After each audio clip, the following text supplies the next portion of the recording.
लोग कहते थे, जब हम लोगों ने महाकुंभ के आयोजन को आगे बढ़ाया और उस समय मैंने पहली बैठक नवंबर 2022 में ली, एक सामान्य बैठक ली अधिकारियों की। मैंने कहा भी एक कार्य योजना बनाओ महाकुंभ के आयोजन के लिए, हमें क्या तैयारी करनी है। मेरे पास 1 वर्ष का समय था।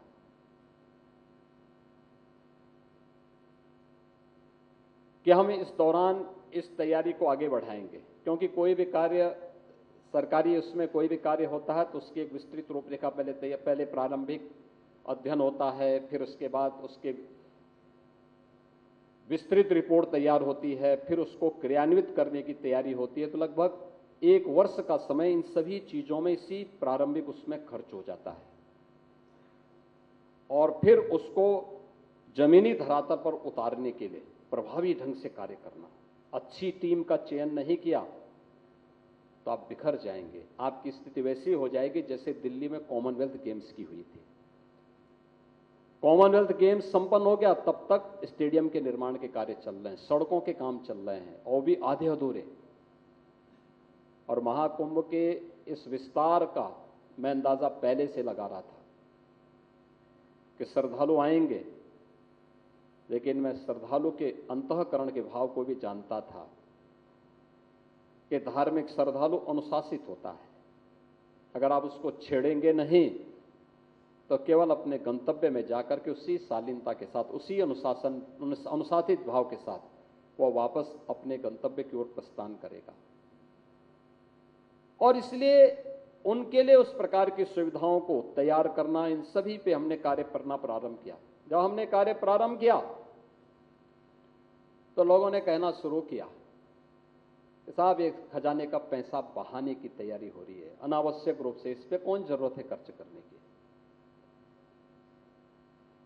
यानी हम लोग आने वाले श्रद्धालुओं के लिए कुछ सुविधा देना चाहते हैं तो कुछ लोगों को उसमें बुराई नजर आ रही थी। उन लोगों ने उसकी क्रिटिसाइज करना शुरू किया।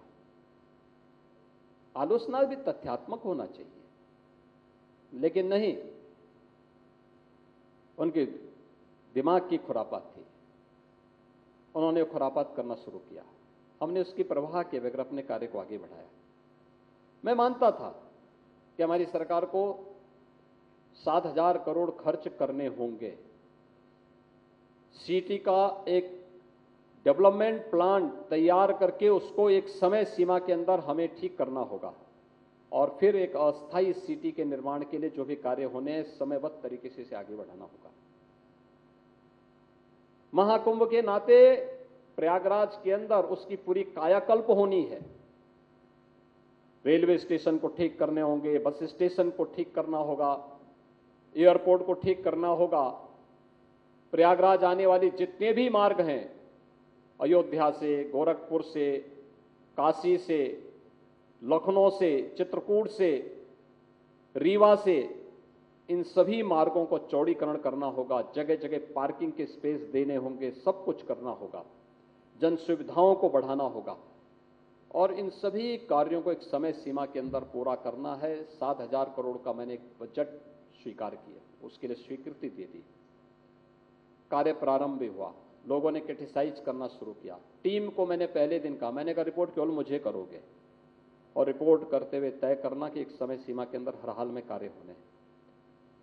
मैं जानता था ये जो 7,000 करोड़ हम खर्च कर रहे हैं, ये उत्तर प्रदेश की जनता का खून पसीने का पैसा है, लेकिन इसके बदले में हम उत्तर प्रदेश को 3 लाख करोड़ रुपए रिटर्न करके वापस देंगे और दुनिया को ये बताएंगे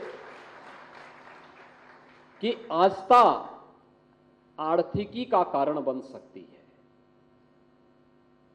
हमने उसकी ताकत को समझा नहीं है।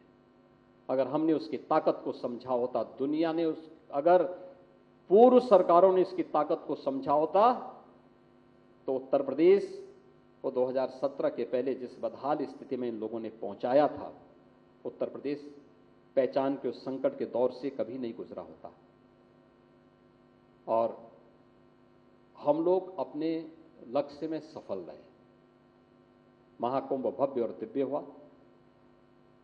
प्रधानमंत्री मोदी जी ने जो विजन दिया था महाकुंभ के लिए वह पूरा हुआ और दुनिया भारत की इस आध्यात्मिक और सांस्कृतिक आयोजन को देख करके अभिभूत थी, अचंभित थी।